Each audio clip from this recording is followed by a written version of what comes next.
call the meeting, Planning, Zoning, Agriculture Committee together for Wednesday, September 18th. Can we get a roll call, please? Mr. Featherling? Here. Mr. Miller? Here. Ms. Weber? Present. Mr. Long? Present. Mr. Swanson? Present. Mr. Eckhoff? Ms. Foster? Present. Ms. Andrade? Mr. Ashcraft? Ms. Turner? Present. Mr. Marion? Mr. Lowy? Present. Mr. Wheeler? Mr. Alexander Hildebrand? Present. We have a quorum. Thank you. Could we get a motion to get Mr. Swanson in on Zoom? Okay, Mr. Lowry and Mr. Eckhoff, all in favor say aye. Aye. Opposed, same sign. Okay, thank you. Okay, next up we have public comment. Anybody back there for public comment today? I went back and checked and it seems like everybody's just here, so we'll move on. Approval of minutes from August 21st. Anybody have any questions or anything they want to change on the minutes from August? No questions? Get a motion to approve. Mr. Lowry, Ms. Turner, all in favor say aye. Aye. Opposed, same sign. None. Thank you. Okay, next up is a building report from Mr. Skimmerhorn for August 2024. You should have. There you go. Yeah, you should have the building report for August 2024 in your packet. We had one new home. We've issued 105 permits in August with a total valuation of $2.8 million and brought in revenue of $32,892. Okay, any questions? Get a motion to approve the building report. Okay. Mr. Miller and Mr. Alexander, all in favor say aye. Aye. Opposed, same sign. Okay, that's good. Okay, now we're going to talk about the stormwater. It hasn't rained in 2 months, so we don't know. Does anybody have any stormwater for our MS4 program discussion for Mr. Skimmerhorn today? None? No. Okay. Okay, next up we have a couple zoning cases today. ZBA case 24-07, request for a special use permit 13C in the R1 single family residential district on a parcel generally situated on section 26 of Limestone Township. The petitioners are Gene Butts Hall and Jason Jarnigan, property owners and applicants. Okay. You want to get a motion first? Or? No. Okay. We get no. Let me explain. Yeah. All right. Up on your screen there is the property. Outlined in red is the 80-acre parcel that the Ms. Hall and Mr. Jarnigan own. There is a home farmstead on the corner. This is at the corner of Tower Road and Pipeline Road in Limestone Township. The entire parcel is zoned R1 single family residential, and they would like to divide off 4.62 acres with the home and outbuildings so that can be sold, and they would like to keep the farmland remaining.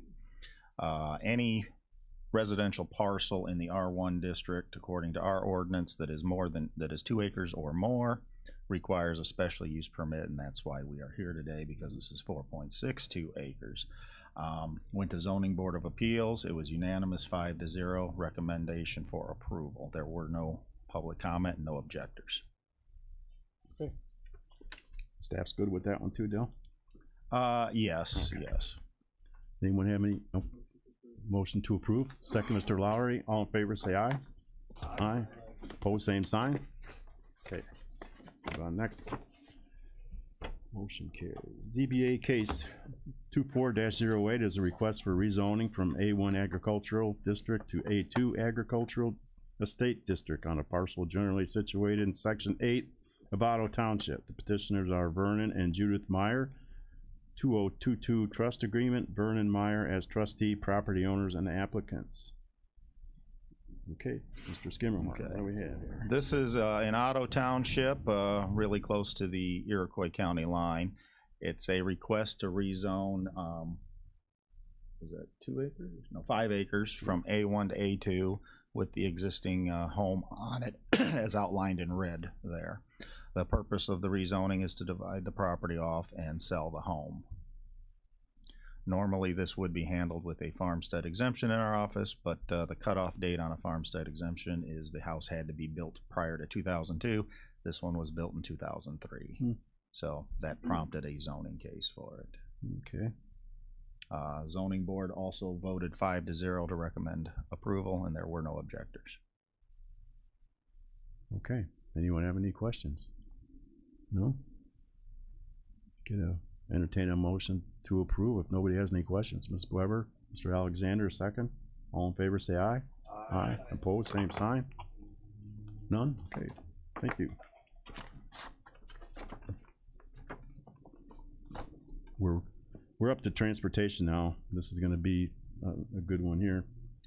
We're gonna let Ben sit down today. Wherever he wants to. Take your seat. There you go. There you go. And including special guest. Just for edification of the room, I do have Laura Dick from Showbus with us today. She's in the back of the room to field the maybe more specific technical questions. But I have had conversations since the county board meeting with at least a couple board members, and I thought maybe it would be a good time. This is really informational. Y'all told me to say this. I don't want any action out of this committee. I think probably if we're looking at making a decision that involves multiple counties, that would be probably an executive committee function.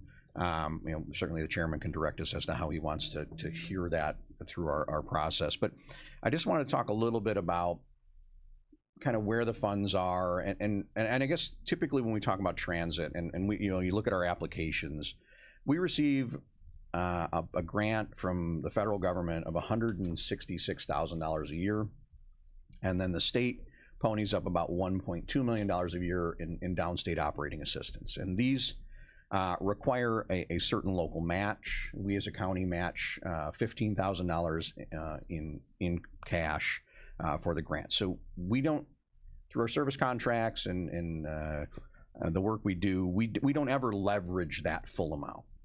We typically do about $750,000 worth of rides within the county. And I just feel like as we talk about the grants, because as we talk about potentially bringing neighboring partners in and the dollar figures start to go up, it doesn't necessarily mean that that's the amount of money that would be flowing directly to transit. And I think that's just kind of important to keep in mind.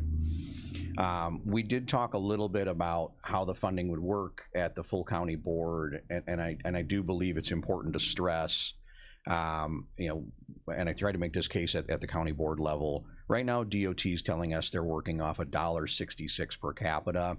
We currently operate at about $4 per capita in our current grant. So if you look at our rural population and the amount of funds we receive, I think we're at $4.06 or so as a county, which is very good for us. There's a lot of history involved in this.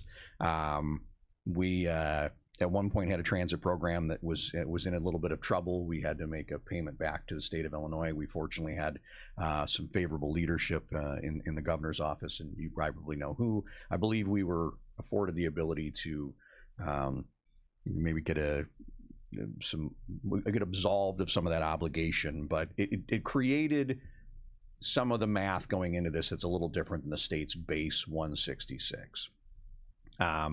We've received information from, at least I have, directly from Iroquois County as we talk, or Livingston County, as we talk about adding partners, where the state's telling them they're going to receive 166. That's far less than they're currently receiving in their McLean grant.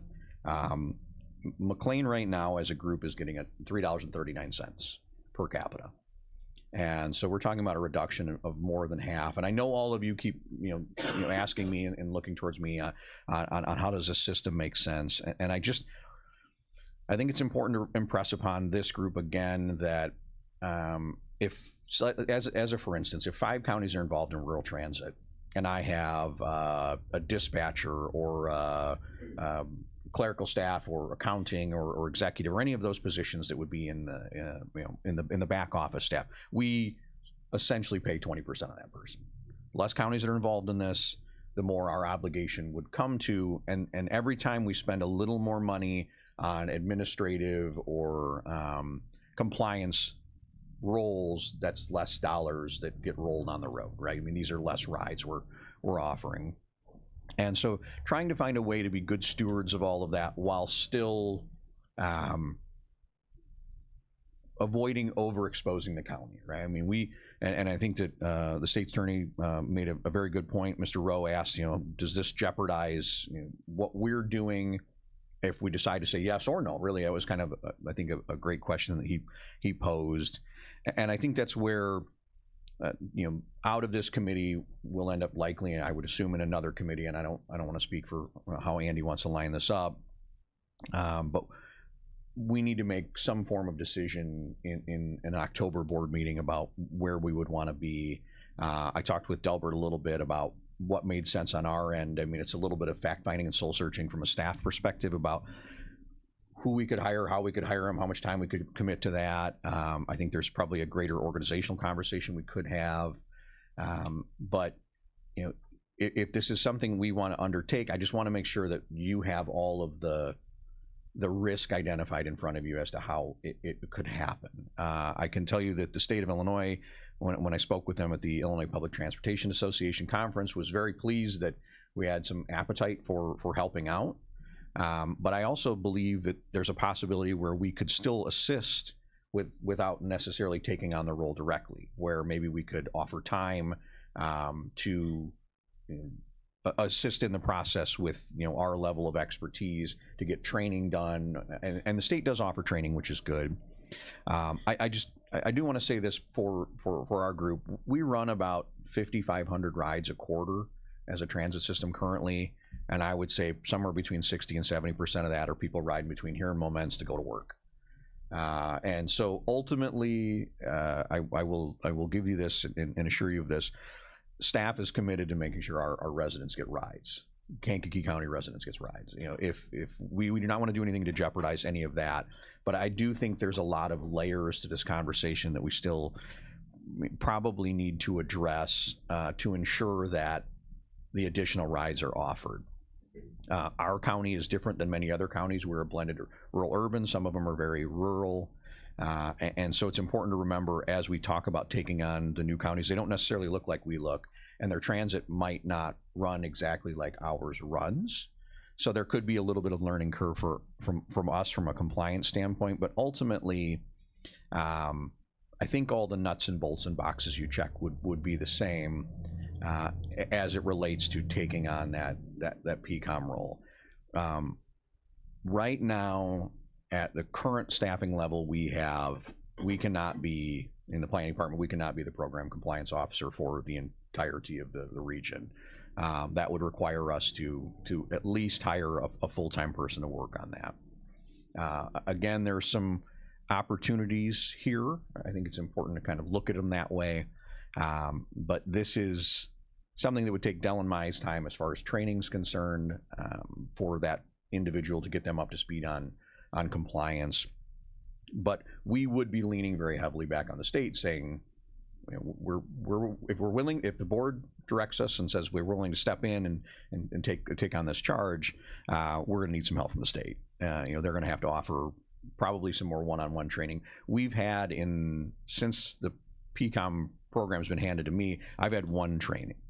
It was about 6 hours at Illinois Valley Community College, and I will say, Jeff did it before me, and if any of you know Mr. Olson very well, he is as thorough of an employee as we have. He understands every aspect of his business, and he did a fantastic job training me, so I'm able to do my job far better than I learned at the PCOM meeting. Just and being able to have him in GIS and still be able to pester him is a great resource for us.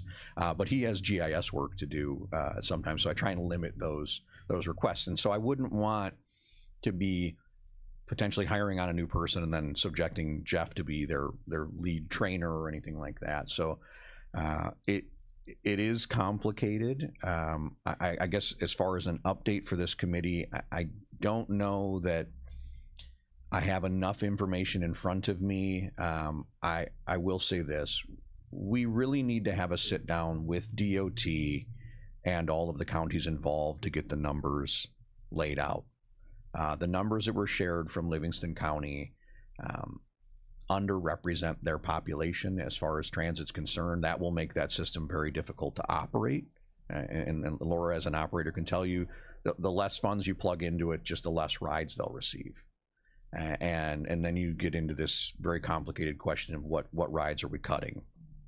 So ultimately, we still need a little more time at the staff level to finish this review.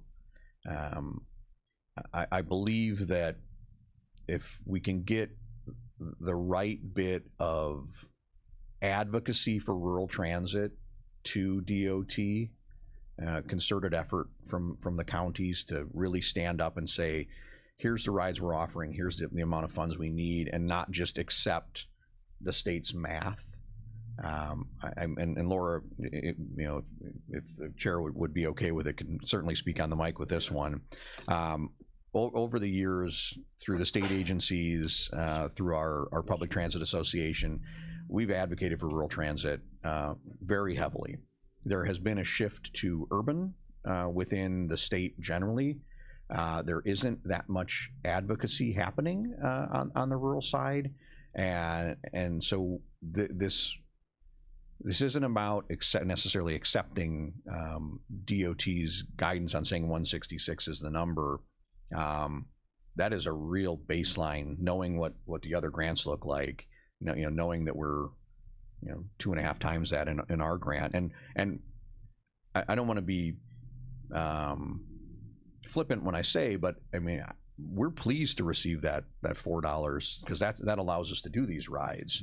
That the way the grant funding works and the matches work, having more 5311 is helpful to our system, and but I just believe generally these funds have to be identified as they currently sit and then appropriately allocated in order for really us to make an appropriate decision about what our board's involvement would be in that system. Okay. Laura, could I get you to come up here and sit next to Mr. Long here? Put you on a microphone over there so he can hear you. Hopefully we have a bunch of questions for you. I mean, I'd have you stand there, but you could be there for a while. Ben's talking. Just kidding. Okay, so we got you on there. So, anyone have any questions? Mr. Long, did you raise your hand? I did. In one of the discussions, we talked about either freedom of information or just counties sharing information to help us find out what those dollars were. Have we ever received anything from that? Thank you, Mr. Long. So we put together a list of what I feel I would need in order to make an appropriate decision or a recommendation to a body. And so we said I would need a downstate operating assistance grant, the 5311 grant, any service contracts, the PTAs, quarterly reporting, ridership numbers, all of those things. And we shared that with the other counties that previously been working with McLean. I have not received back an update on the FOIA from McLean. I talked with Mr. Schaefer at DOT. He indicated that the FOIA was the best route. I was in a meeting with the guy and I was like, just send me a copy. Like, you're looking to us saying, hey, Kankakee, you guys could take this on. And I come here and I have a board member say, well, if McLean gave it up, why are we jumping into it? Yeah, exactly. And I said, okay, I need a ton of details so I can share with you what the appropriate, and then DOT goes, oh, well, yeah, just FOIA it from the counties. That seems good. Mm-hmm. And so, no, we have not received that back. And I don't know, and I believe they also FOIA'd the state when they FOIA'd the county. I mean, that was my recommendation, was to FOIA both DOT and the county of McLean with that request. I didn't believe that it was terribly cumbersome. I was trying to think of things that I could easily turn over to where it wouldn't be overly burdensome from McLean's standpoint.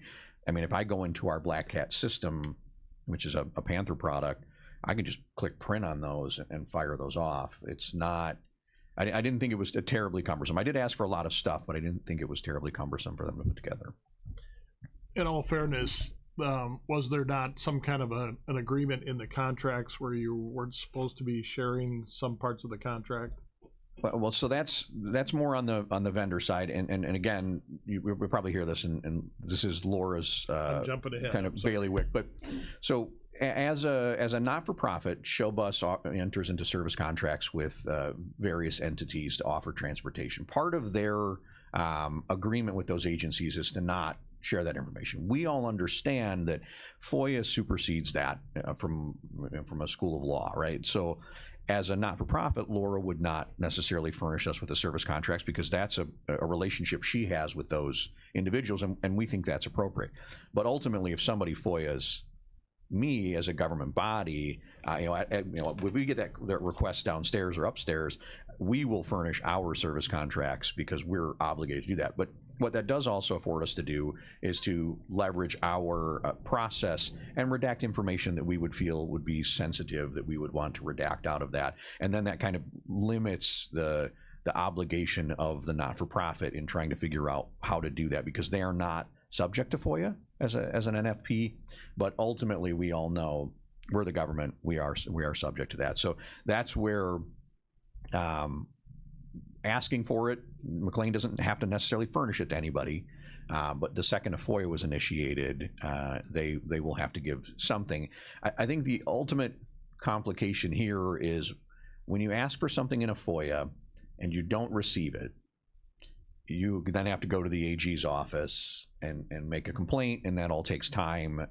And so I'm hopeful, I mean, it's already the 18th of September, these individuals are under a clock that has them at the end of October, and we're kind of pushing towards that second week of November from a decision standpoint. But we need this information to make any sort of appropriate decision, and really, I don't know what type of recommendation the staff will be able to make to you if we don't know that the system will be operable. And then I'll be asking Laura to kind of guess at, if you get this much, do you think you'll be able to? If you get that much, do you think you'll be able to? Like, how much of this works for you? And again, I guess I don't know if I said this at the full board meeting, and I did. One of the board members that talked to me isn't on this committee, and I said, well, we'll have a video of it. DOT is asking us to look at a 5-year agreement. Where we won't end up with, I like it. I think the 5 years is a good way to look at this, where McLean for 30 years was just a chief operator, and that's kind of how we got into, well, what rides were ours, what rides weren't ours, who was on first.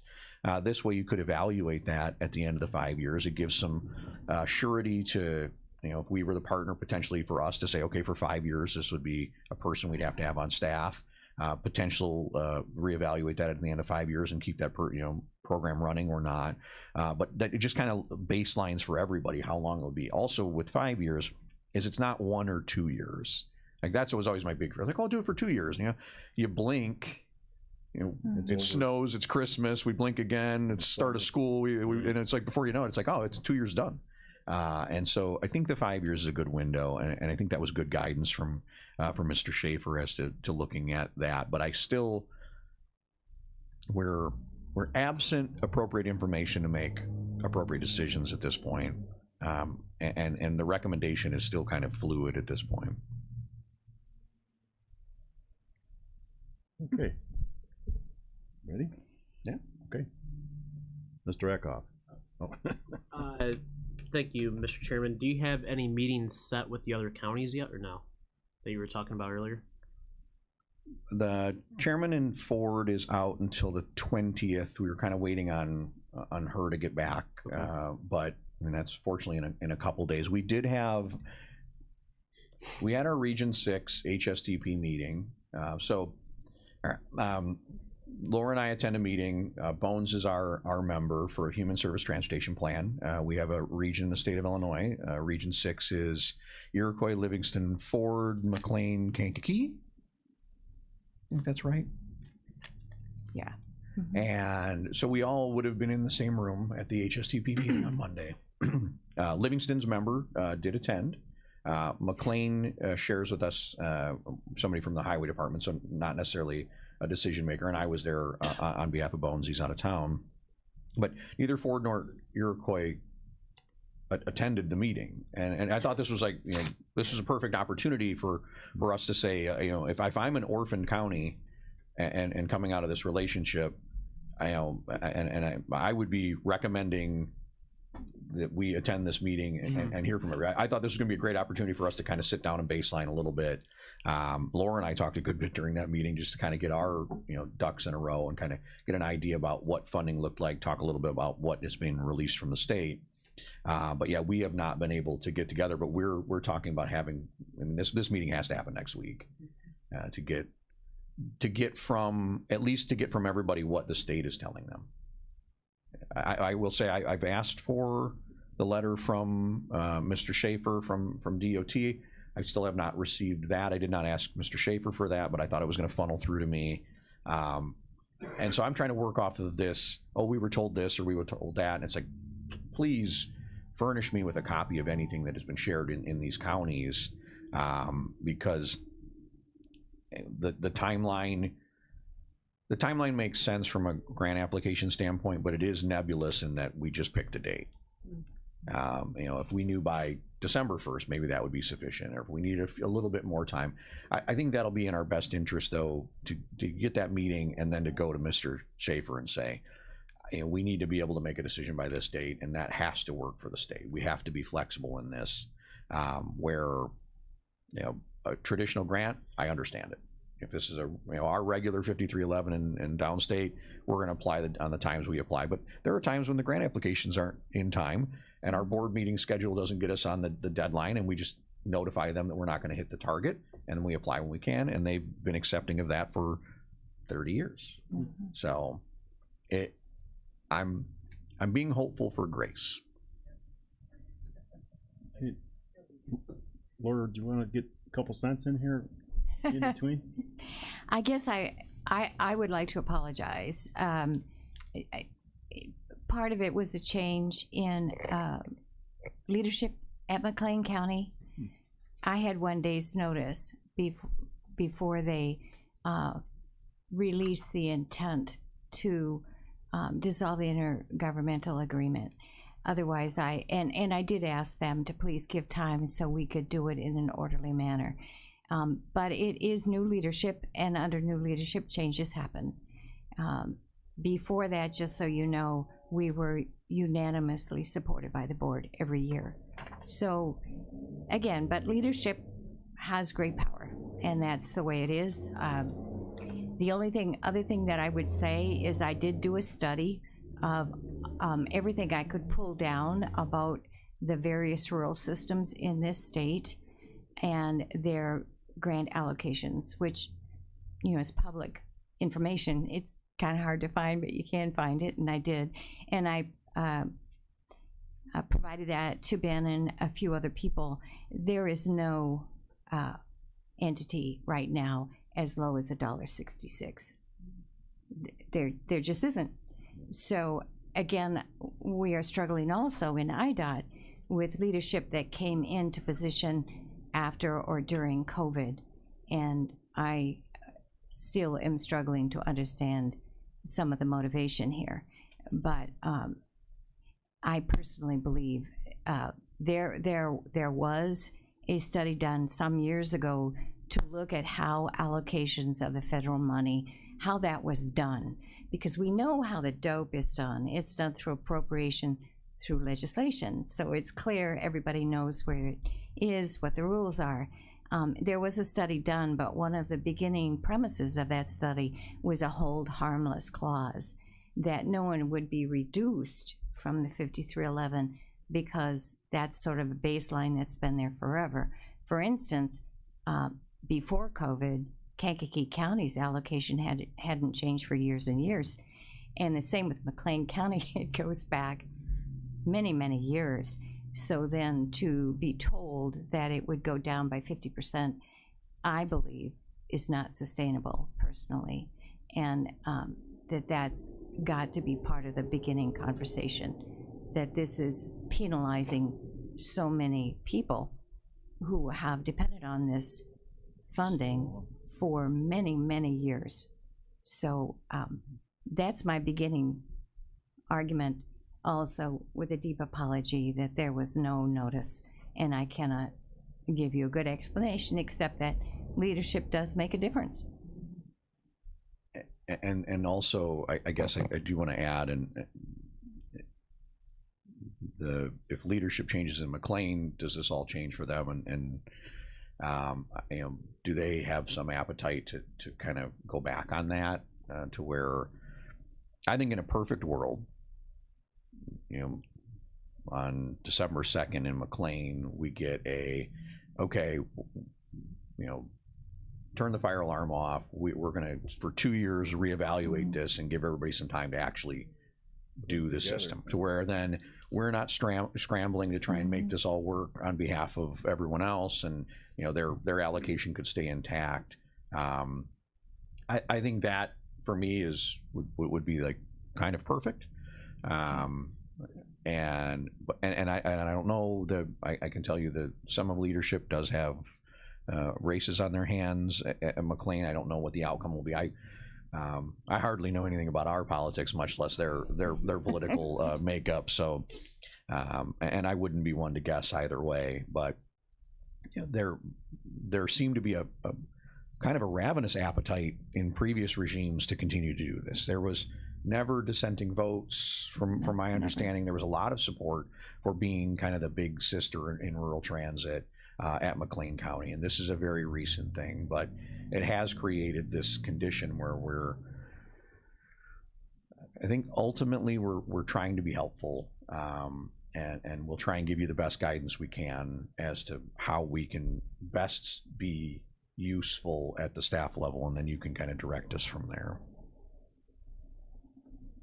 Okay, any more questions? Got to be some more out there somewhere. No? Just sounds like it just threw a bunch of hay up in the air and it's still coming down. Yeah, it's I don't know what stuck, but I mean, I have in front of me the current so federal fiscal year 24, which is state fiscal year 25. We received $12 million for rural and small urban transit from the federal government. You know, there's a good chunk of money that goes into this. I mean, currently McLean's allocation is around $500,000. And so when you look at the populations of those communities and you look at how much of McLean is urban, and because you know, you think to yourself, well, McLean's a juggernaut, they're probably going to get 3/4 of that money. But if you look at their rural population, the money that should be flowing from that system into essentially to be divvied up in the buckets for the other counties is far greater than is currently being shared at the 166. So this is just a personal statement. So take it for that. I do not believe that it's fair that McLean can make a decision like this, and then other counties are being treated unfairly. I mean, if we're saying these are all new systems, then McLean has a new system too, and then they should get their funding allocation decrease. And I will tell you, I'll stand down at the Capitol and ask for more money for our system if there's money to be had. And so ultimately, I think we'll get it sorted out for you in the next few days, 20-ish days. I mean, we're trying, we really are, and I don't want to be too comical about it, but it's not what we needed at this point to have landed on us. There's still a lot of things going on that we need to focus on, but this is an important one for our county. Okay, I had a couple quick questions for you, Ben. How many rides go from county to county? I mean, just guessing. I mean, is it half the rides or just a few, depending on where they're at, or? Many years ago, well, not many, but well, at least since 2000, there were two mandates from Kankakee County Board. One, that the rural public transportation money allocated to Kankakee County should, as much as possible, stay within Kankakee County. Mm-hmm. And the other mandate, which came just a while later, was emphasis on the eastern side of the county, acknowledging their high need. And those two things have remained the same. So when Kankakee residents leave, it's because there is, for some reason, a shortage of services, which the board was notified about, and that usually has to do with substance abuse treatment and mental health treatment. And even that has faded away as Kankakee County has ramped up those two services. So Kankakee County residents, by and large, use the service within Kankakee County. Very few go outside of the county. However, you are definitely a magnet for, say, Iroquois County.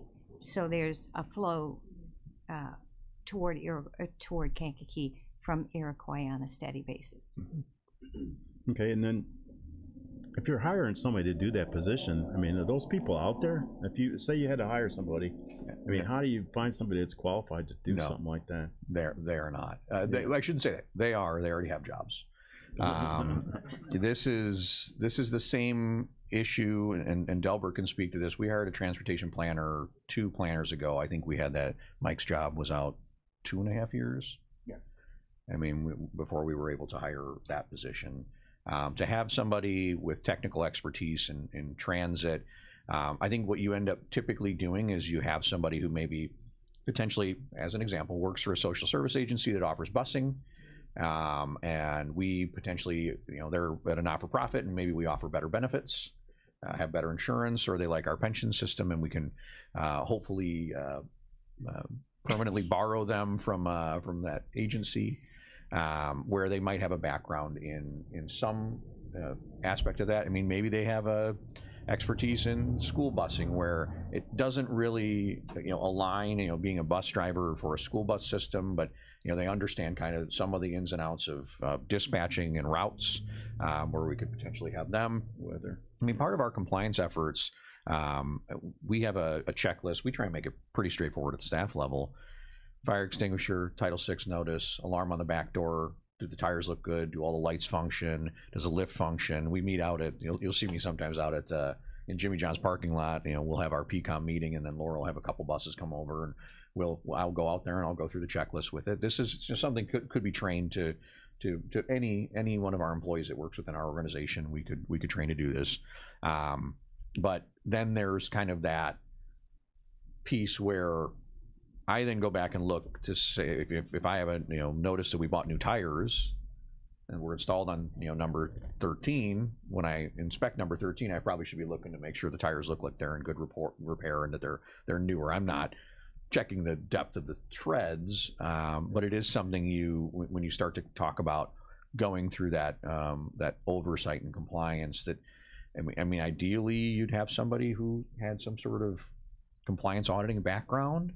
But the individuals that do have that expertise are often very expensive, or are currently employed.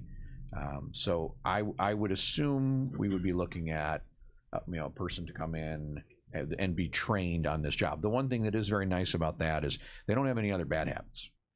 If you don't know how the job works and we're training you how to do our job, they would not necessarily come in with a ton of bad habits. But even then, and you all know from Anita's postings that we have active postings that just end up sitting out there for all sorts of positions that are sometimes hard to fill. I think fundamentally, and I don't know that I can impress this enough, the concerning fact for me is that in order to make this work, we have to take grant funds to make this position work. And if we take grant funds out of 5311, then we do less busing. So our request to DOT, because we don't use our full dope allocation, has been, can we use our dope allocation to do this activity? And they said, yeah, you can. That is a dope eligible activity. So that way we're not limiting transit by offering more compliance. I mean, it's important to be compliant, but it's more important to offer rides. Okay. And then, due to all the maintenance, would we be required to do the maintenance on all the buses here? Or would it be scattered out depending on where they're stationed at? Or would you do your own work, or would you sub it all out? Depends on the type of maintenance. Okay. I mean, that's it depends on availability of and I will say our fleet is getting older. There's parts that are sometimes hard to find. There's buses that we end up having to kind of cannibalize to make sense for the entire fleet. I mean, this is a conversation we have a lot. There are frame rails that rot that we can't find a certified welder to weld, and if they can't be certified, then we can't haul people in the buses. And so then well, that bus might be out, but now it's got a good whatever on it, and we'll take that and make the other buses roll. I would say most of our services are. What would you think the split is for actual maintenance services on the Kankakee fleet? You mean the cost? No, as far as where Who we're. does it? We do some locally, but our mechanic always, at least every other oil change, looks over the bus thoroughly, because it's just, Yeah. you have to do that. Yeah, and I think that's the the interesting part for us. We have a great partner to do this work. If the mechanic that works on buses all the time is available to do this, at Show Bus, it's in our best interest to have that happen. I will, especially as they get long in the tooth. It's which I don't want to say most of them are, but it does feel like it. So, John. Yes, Mr. Long. I think I want to just kind of summate what we've been talking about. I've kind of been involved with this since it kind of dropped in Ben's lap. And I'm going to say that there's a ton of moving parts, which I think we can all see. I want to also say that Laura has been a great partner for us and for a long time. And I'm hoping we can work things out, at least for her sake. We're missing a ton of data. And I think that data is going to drive a better decision for us. And we just need more facts, and let Ben pretty much put that into something that we can see, something that we can digest well before we make a decision. And the thing that I'm a little concerned with is we're leaving some things on the table. Iroquois people come to Kankakee for their services, whether it's veteran services or it's hospital services or doctors or whatever their case may be. We're the closest big city, and I think there's a lot of ridership out of Iroquois. So I kind of have a little for Iroquois. I don't know the details for Ford and Livingston, but I think we need to step back a little bit, let Ben gather what he needs, and I think we need to make a good decision when we have the data. And trying to rush that might not be in our best interest. Yes, as a safety net, if no other decisions are made, we will apply for our DOPE in 5311 like we always do as a county for our system. So I mean that timeline hasn't really changed. It's really got to do with how much the state tells us we can apply for based on that decision. So we'll still be looking at, I think probably was a March meeting. We'll be bringing an application forward, kind of under our regular timeline. So March or April for go live on July 1, and maybe we'll even have it in February that we'll be able to do a little sooner. But just to kind of recap, we'll still have our system at the end of this. yes, nobody has indicated to me that a decision that we make will jeopardize our grant funding or system. That's the state will still have to do their local allocation for the funds for FY26, but I haven't seen the allocations again, because they're kind of looking to us to see how we should divvy the funds as well. So Thanks for all your work, Laura and Ben, and to Delbert too. He's always a part of this mix as well and the discussion. So Seems like a lot of digging for maybe not happening, nothing happening, But we got Mr. Wilson on it, so everything's going to be good. Not every bit of work ends in a project, but we will do the appropriate amount of diligence for the board. Yeah. Okay. You always do. Okay. Mr. Ecklock. Thank you, Mr. Chairman. So do we have to take on every county, or can we pick and choose the counties?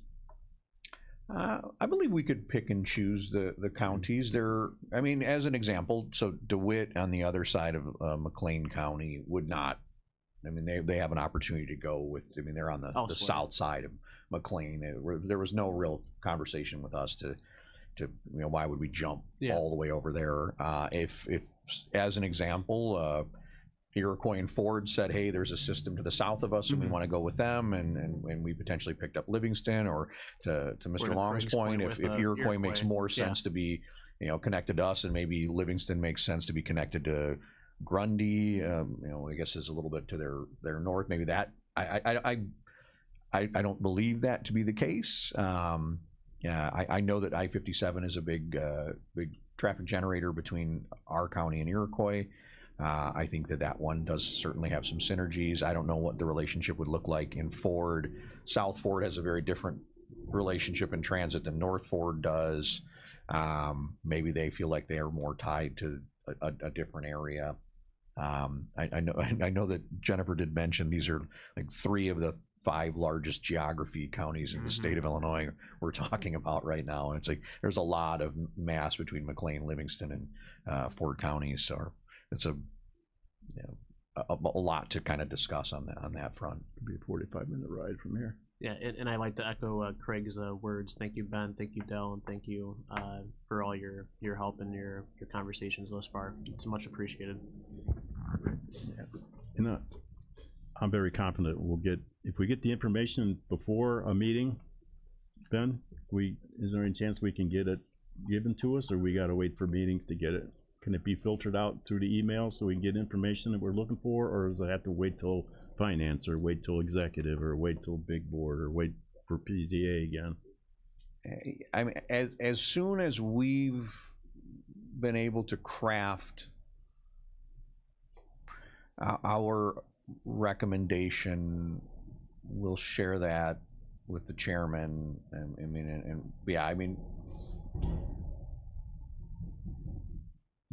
I without knowing when the information comes in, and how long it takes us to process, to kind of crunch through it. Right. But yeah, I will make a note, though, as we talk with the chairman, to let him know that the sooner we can get you all as much information as possible, the better.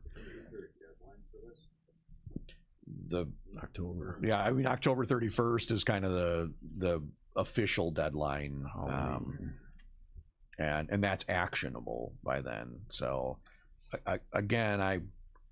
if we don't have stuff by October 31st, though, I mean, this is a real messy item. They got something to hide. I think to Mr. Eckhoff's point, though, if we can get, once the chairman from Ford's back in a couple days here, if we can get a meeting scheduled between leadership here and leadership at the orphan counties, and potentially, I mean, everybody. I'd like DOT to be in that meeting. I would like everyone in that meeting, as we go through the math, because there's still a great disconnect between the relatively simple math that I do on napkins and what DOT's putting forward in what's been shared with me. I mean, most of the analysis Laura did, most of these counties are receiving between $2.50 and $3.50 per resident for transit, not $1.66. And I mean, everyone. I mean, I think there's one outlying low county, and then everybody else is at least getting $2.50. So that's and so there needs to be some realization of that between the boards that are receiving the discounted rate and DOT. Okay. I just don't want to have, I would like to have information, in enough time, instead of the day before a meeting, maybe enough time to get it a little bit before that, to have a little discussion. Yeah. Because that's fair. Don't like to have things thrown in our face when we get here. And you don't like that either, I'm sure. No one likes that. Okay.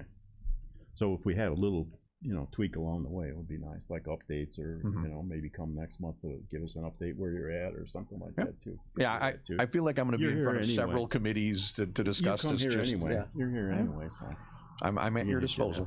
Okay. Anyone else? Nobody else has anything? Okay. I'm gonna flip this over here, make sure I didn't miss anything. Okay, we have anything on our old business, Mr. Alexander? I was going to make a motion to adjourn. After you, all right. Yeah. After Dell. Kelly, can you throw it up there? Uh-oh. Just wanna. This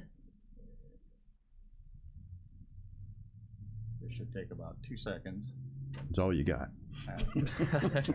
You're done. All right, next slide down. We have our new cars. Thank you all. Oh, Yeah. perfect. And took this opportunity to actually put a brand on them too. So you Yeah, can see that nice. we have signage on them. I did notice that we left off a phone number, so we're gonna get some phone number ones to add to. That should be easy to do. Rather than redo the Just whole don't use the thing. gold ones with the black So- literally right now. Just want to let everyone know, people can actually see, will be able to notice us out in the community now. No flashing lights? We've got one, the one on the left up there in the corner does have a. Is that the one you drive then? That one I generally drive, but Ben uses it for his traffic counting, that's why it's got the lights on it. So Okay.